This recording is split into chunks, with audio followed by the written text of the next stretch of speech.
এমনকি কেন্দ্রীয় সরকার সাম্প্রতিককালে একখানা ট্রেন তৈরি ঘোষণা করেছে, যে ট্রেনটায় নাকি শুধু এই মীনা দেবী পুরোহিত আর বিবেক গুপ্তা আর এদের এই ভেজ ভাই বোন এরা যাবে। বাংলা পক্ষ স্পষ্ট ঘোষণা দিচ্ছে, এই ট্রেন যদি বাংলার মাটিতে ঢোকে সেই ট্রেনে আমরা মাছ মাংস নিয়ে ঢুকবো, তারপরে গ্রেপ্তার বরণ করব। বাংলার মাটিতে মাছ খাবার জন্য যদি গ্রেপ্তার বরণ করতে হয় তাহলে গ্রেপ্তার বরণ করব।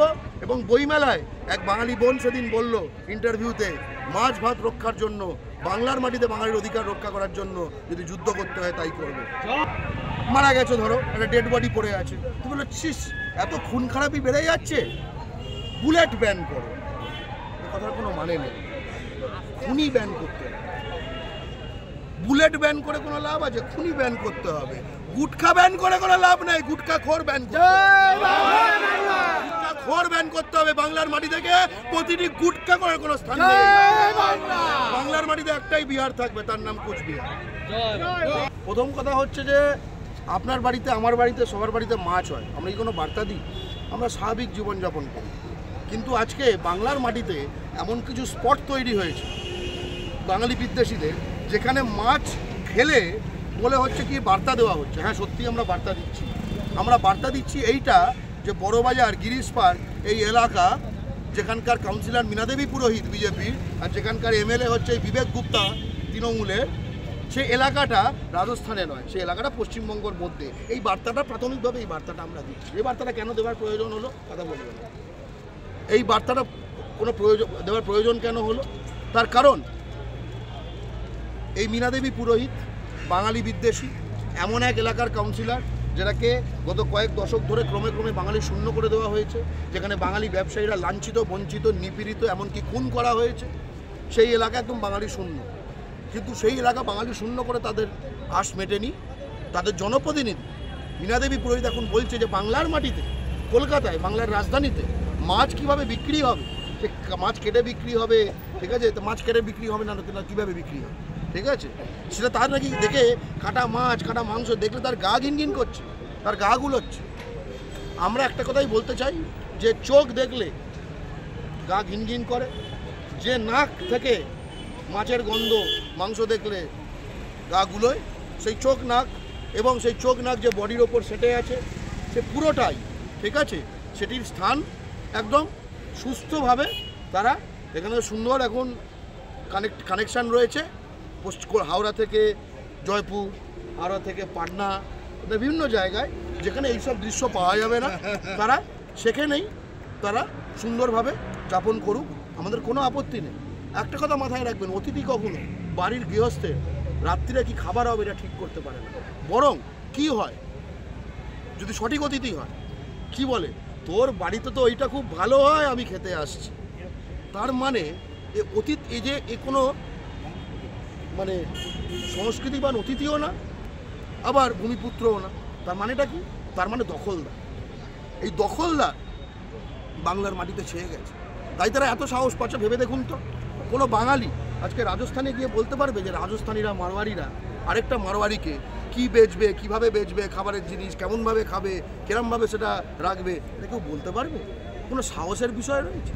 বরং কদিন আগে হিন্দু মুসলমান নির্বিশেষে কয়েক হাজার বাঙালিকে, সেখানে পশ্চিমবঙ্গের বাঙালি, মালদা, মুর্শিদাবাদ, নদিয়া, হুগলি, তাদেরকে বাংলাদেশি বলে ওরা পুলিশের একদম কম্পাউন্ডে একদম এরকমভাবে রেখে দিয়েছিল, ঠিক আছে?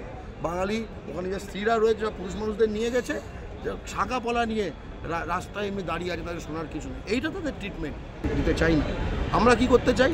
আমরা নিজের মাটিতে, ঠিক আছে, ভারতের মাটিতে যেরকম ভারতের পতাকা, ঠিক আছে, তেমনি বাংলার মাটিতে বাংলার পতাকা,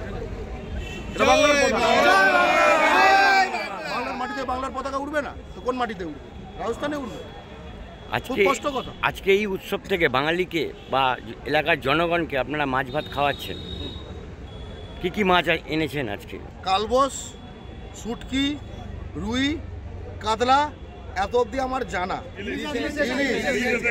তারপরে দেখছি বিভিন্ন জেলা থেকে বাঙালিরা স্বতঃস্ফূর্তভাবে, আমি 5 কিলো পাঠালাম, আমি 10 কিলো পাঠালাম, এখন 1.5 কুইন্টাল পেরিয়ে গেছে। বাঙালি মাছে ভাতে তৃপ্ত, এটাই বাঙালি মাছে ভাতে তৃপ্ত। কিন্তু আমাদের এই মাটিতে কিছু কিছু এলাকা এমন তৈরি হয়ে যাচ্ছে যেখানে স্কুলে তারা আমিষ আনতে দিচ্ছে না, কারণ মালিক হচ্ছে এই মীনাদেবী পুরোহিত আর এই বিবেক গুপ্তাদের দেশওয়ালি। ঠিক আছে, কিছু কিছু হাসপাতালে সেখানে তারা আমিষ পথ্য আনতে দিচ্ছে না, যেখানে একটা হাসপাতালে রুগীর পথ্য নির্ধারণ করবে শুধু মেডিকেল সায়েন্স, আর কিচ্ছু না। চিকিৎসা বিজ্ঞান একমাত্র নির্ধারণ করবে, আর কি নির্ধারণ করবে? ঠিক আছে, যদি মালিকের সেগুলো আমি বলছি নাম করে, ILS হাসপাতাল আছে নাগেরবাজার ইত্যাদি, ওম তাঁতিয়া, ঠিক আছে, তাঁতি না তাঁতিয়া, ঠিক আছে, বাইরে থেকে আসা, সে কোনো রকম ননভেজ অ্যালাউ করে না। সে কে? এবং এগুলো কিন্তু এরা পাবলিক লাইসেন্সে এগুলো চালায়, মাথায় রাখবেন। পাবলিক মানে আমরা এই লাইসেন্স কেন দিয়েছি? অর্থাৎ এই প্রতিটি জায়গা কিন্তু এরপরে পবিত্র করা হবে শুটকি মাছ, কাতলা মাছ, রুই মাছের যে মনোমুগ্ধকর গন্ধ তার মাধ্যমে। এবং দেখবেন রুগীও চাঙ্গা হয়ে উঠেছে, কারণ পয়সাটা তো আমাদের থেকে খিচে পড়ে। রুগী কারা? আমরা।